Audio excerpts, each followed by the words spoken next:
आमच्याकडे तंदूर चिकन कधी खायचं म्हणलं की आम्ही नेहमीच बाहेर जात होतो, पण आता नाही. आता मी ठरवले की जे पदार्थ आपण बाहेर खाऊन येतो ते घरामध्ये ट्राय करायचे, म्हणजे आपल्यालाही शिकायला मिळतं, खर्चही वाचतो आणि शिवाय घरातलं मुलांना खायला मिळतं ना, हे महत्त्वाचं आहे. तर आज मी तंदूर चिकनच बनवते. त्यासाठी मी 1 किलो चिकन घेतलेलं आहे. 1 किलो चिकनमध्ये मी लेग पीस घेतलेले आहेत आणि मांडीचा जो भाग असतो तो घेतला. हे दोन्ही भाग मी इथं वापरलेत. सर्वात अगोदर आपण चिकनच्या प्रत्येक पीसला कट मारून घेऊया. एका पीसला 2 ते 3 कट मारायचे, म्हणजे जेव्हा आपण मॅरिनेट करतो ना तेव्हा मसाले आतपर्यंत चांगले पोहोचतील आणि जेव्हा आपण तंदूर खातो त्यावेळेस प्रत्येक घासामध्ये तो मसाला लागेल.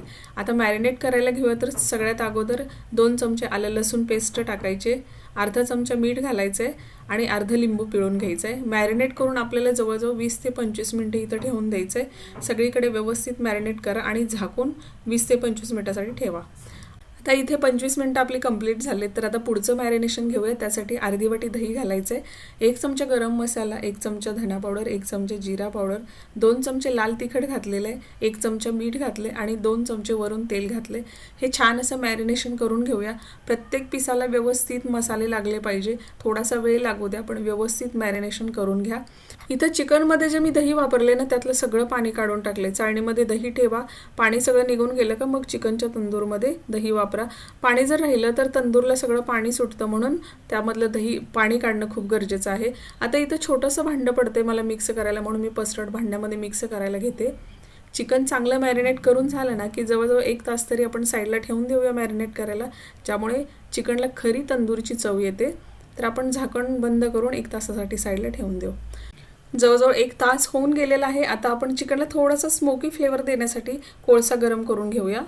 हलकासा कोळसा गरम करायचा आणि मध्यभागी वाटी ठेवून त्यामध्ये कोळसा ठेवा आणि 1 चमचा तूप घाला आणि झाकण बंद करा आणि 10 मिनटं असंच राहून देऊ द्या, म्हणजे एकदम मस्त अशी तंदूरची चव येते. त्यामुळे तोपर्यंत गॅसवरती तवा गरम करायला ठेवायचा. तवा चांगला गरम झाला का त्यावरती तेल टाकायचं. तेलाचा आपण जास्त वापर करणार नाही, अगदी थोडंसं 2 ते 3 चमचे तेल टाकले. एक चिकनचा पीस तव्यावरती ठेवून देऊया. तव्यावरती पीस ठेवले ना की गॅस कमी करायचा आणि कमी गॅसवरती अगदी आपल्याला ना चांगले ब्राऊन कलरचे होईपर्यंत चिकनचे पीसेस भाजून घ्यायचे आहेत.